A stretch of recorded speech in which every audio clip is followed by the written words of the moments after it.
walaalkayga muslimka ahow walaashayda muslimadda ahay qisadan adiga ayay kuugu socotaa waxaa jiray qof kalluumaysato ah maalintii hal kalluun gurigiisa lagu quudan jiray ilaa intii alle subxaanahu wa tacaala yidhaahdana ay gurigiisa ooli jirtay marka ay ka dhammaatana xeebta ayuu u laaban jiray si uu kalluun kale u soo gaato maalin maalmaha ka mid oo ninkii kalluumaysatada ahaa xaaskiisa ay jarjarayso kalluunkii ayaa waxay calooshiisa ku dhex aragtay luul way rumaysan weysay oo waxay ula timid ninkeedii waxayna ku tidhi ninkaygiyow bal eeg waxa aan kalluunka calooshiisa ka soo saaray ninkii marka uu yaqiinsaday inuu luul yahay wuxuu la aaday qof isaga dariskiisa ahaa oo luulka ka ganacsan jiray qofkii luulka ka ganacsanayay intuu eegay ayuu wuxuu ku yidhi luulkan anigu ma gadan karo waayo aad buu qaali u yahay lacag lagu qiimin karaana ma jirto balse waxaan kuu tilmaamayaa ganacsadaha ugu weyn ee luulka ka shaqaysta ee deggan magaalo Hiblaay ninkii kalluumaysatada ahaa isagoo luulkiisii sita ayuu wuxuu qabtay meeshii loo tilmaamay qisadiisii ayuuna uga sheekeeyey ninkii ganacsatada ahaa ganacsadihii wuxuu ku jawaabay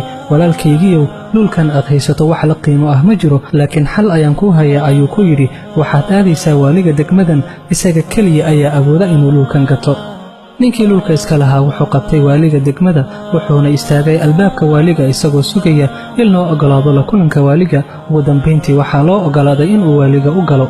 waaligii marka uu arkay luulka wuxuu yidhi luulka noocan ah waa midka aan in badan raadinayey mana aqaano qaabka aan kuuga qiimeeyo lacagtiisa waayo aad buu qaali u yahay balse waxaan kuu oggolaanayaa qasnadeyda oo maalkayga oo dhammi uu ku jiro inaad gasho muddo 6 saacadood ahna aad ku jirto si aad u soo qaadato waxay aad awooddo muddada dhexdeeda ninkii wuxuu yidhi maad 2 saacadood ka dhigtid maxaa yeelay 6 saacadood kalluumaysata anigoo kale ah aad bay uga far badan tahay waaligii wuxuu ku yidhi maya 6 saacadood waan ku siiyey ee waxay aad awooddo soo qaado ninkii kalluumaysatada ahaa wuxuu galay qasnadii waaliga wuxuuna arkay waxyaabo aad u cajabgeliyey qol qurux badan oo aad u weyn oo 3 qaybood ka kooban qayb jawaahir iyo dahab ay ka buuxaan qayb kale oo firaashkii ugu wanaagsanaa ee bani aadam uu ku saxdo uu ku jiro iyo qayb kale oo wax walba oo ay naftu ay jeceshahay inay cunto ama cabto ay ku jiraan ninkii wuxuu naftiisa ugu sheekeeyey 6 saacadood aad bay u fara badan tahay bal marka hore wax cun si aad awood wax ku urursato aad u hesho wuxuu gudagalay ninkii inuu wax cuno oo wax cabo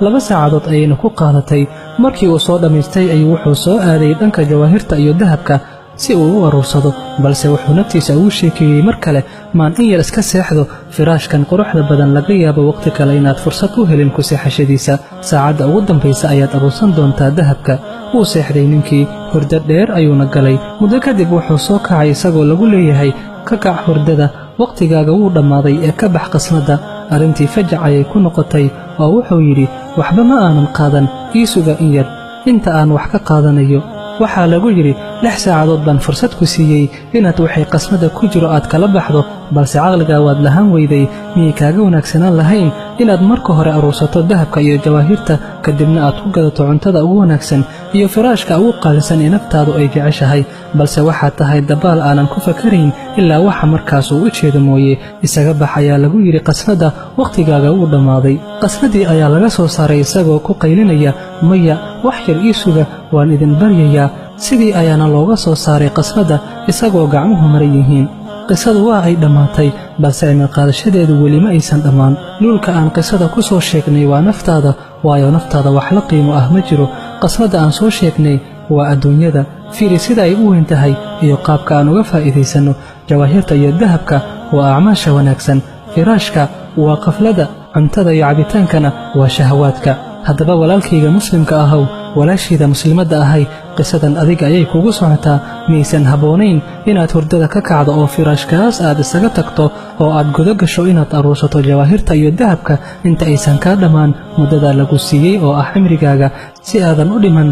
adoo shalaynaya oo dhahaya in yar ii suga aan camal wanaagsan samaystee alle subxaanahu wa tacaala wuxuu leeyahay xataa idaa jaa'a axadahum almowtu qaala rabbi irjicuun lacallii acmalu saalixan fiima tarakt kalaa إنها كلمة هو قائلها ومن ورائهم برزخ إلى يوم يبعثون قرت أي جيرida u timaado midkooda uu dhaho ilaahayow i celi dunida ii celi waxaa laga yaabaa in aan camal wanaagsan soo samaysto saas ma ahan ayuu leeyahay rabbi subxaanahu wa tacaala waa kelimad uu iska yidhi qofkii dhahay camal wanaagsan baan soo samaysanayaa gadaashooda waxaa ahaaday barsakh tan iyo maalinta la soo bixin doono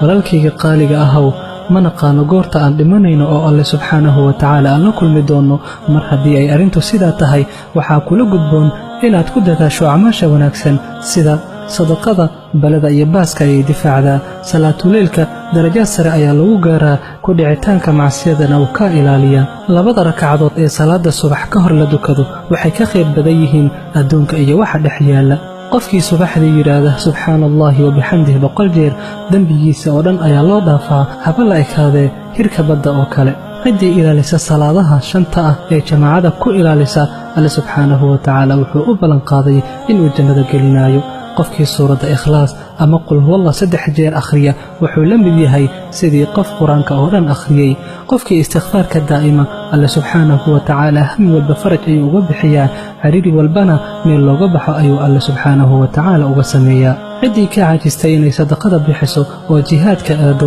salaada habeenkii u istaagto oo soonka awoodi kari weyso, culimmadeenna waxay u dardaarmaan qofka noocaas ah in dikriga alle subxaanahu wa tacaala uu carabkiisa ku daa'imo. maxaa yeelay culimmada salafka waxay dhihi jireen, ma naqaano wax cadaabka alle looga badbaadi badan yahay dikriga alle. haddii intaasoo dhammi aad kari weyso, la wadaag fariintan asxaabtaada si aad u hesho ajarka qof walba ee ku cimar qaata qisadan ama ku camalfala naseexooyinkan. wasala allaahuma wasalama calaa nabiyina muxamed wacalaa aalihi wasaxbihi alakhyaar wasallama tasliiman kasiira.